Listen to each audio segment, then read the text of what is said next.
Okay. Let's do this. Hey everybody, GC13 here. This isn't the type of video I usually make. And with Rick and Morty, I never thought I'd have to make it. Still, here I am, 3 episodes into a new season of Rick and Morty and just not having fun. The first episode of the season was okay. It was decent. It was fine. There were obviously choices made I didn't like, but in the end it got the job done. Episode 2, not so good. There were funny jokes throughout, but the stories tying those jokes together didn't feel like they had much effort put into them. At least it made me laugh though, even if throughout the episode thing after thing happened because it's a cartoon and wouldn't it be funny for this thing to happen. Of the 3 episodes we've seen so far, I prefer the old man in the seat. Episode 3 was just bad. Here we have the show creators apparently so focused on bashing heist movies that they forgot to make the episode fun to watch. I had never wanted to complain about any of the show's meta-commentary before, but Crewcoo made me think back to Fascist Morty from Edge of Tomorty. Not only was he, the obvious stand-in for fans of the show, demanding classic Rick and Morty adventures in general, and Mr. Meeseeks in particular, he specifically complained about meta-commentary. And now here we are 2 episodes later with the meta-commentary so thick it chokes the episode to death. You see, I could sit here and make specific complaints about the episode, but each flaw would be met with the same answer. That's the point. That's the joke. Take Rick's crew, for instance. They're all non-characters who do nothing in the episode, and yet we spend almost 2 minutes recruiting them, and that's where the meta-commentary goes too far. Rick may think heist movies are dumb, but Rick thinks everything is dumb. The problem is that the episode thinks heist movies are dumb, and it's showing us how dumb they are by being the dumbest heist movie it can imagine. Contrast this with my favorite episode of Season 3, possibly my favorite episode of the series, Vindicators III. And no, I don't think it's the best episode of the series, not by a long shot. Heck, I don't even think it's the best episode of Season 3. It is, however, my favorite episode to just sit down and watch. I should make an episode about why I like Vindicators 3 so much. But back on track, Vindicators 3 is a bit like Crewcoo.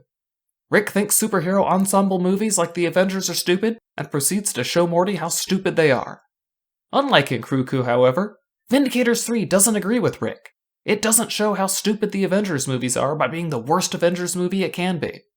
Take the Vindicators themselves, for example. Like the characters in a heist movie, Rick sees them as interchangeable. It's even the solution to his first death trap, a lesson in how identical he thinks they are. Yet despite that, each Vindicator is given more screen time through the episode, characterized much more, and when they die it's because of faults that Rick was completely unaware of, and show how different they are from each other. Vance dies because he's a coward. Crockeybot dies because he tries to impose logical thinking on an illogical god. Rails dies because of his jealousy, and Million Ants dies because Supernova is a stone-cold killer.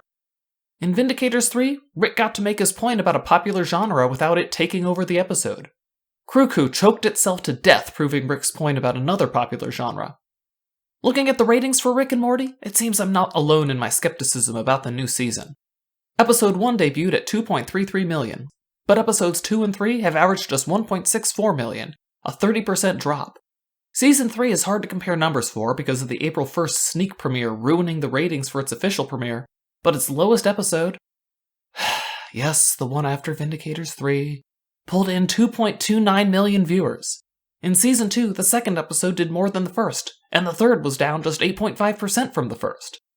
And the season finished with 3 episodes that, while being its lowest rated episodes, still averaged just a 15% drop from the first. It's not all doom and gloom for good old Rick and Morty, though.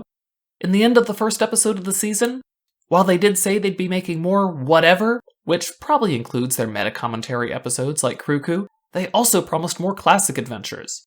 Hopefully the classic-style episodes are crafted with the same degree of care as the first 3 seasons, and hopefully their more meta-focused episodes can make fun of something without becoming the very thing they're mocking. Have you liked the first 3 episodes of Season 4? What do you think will come next? You can let me know down in the comments below, and you can also follow me on Twitter at GC13LSS, where I'll be more active saying what I like and dislike about the new episodes as they air. Speaking of like and dislike, don't forget to like the video if you liked it, or dislike it if you didn't. Also, subscribe to the channel so you can see my glowing review of Vindicators 3 when it happens. Later, everybody.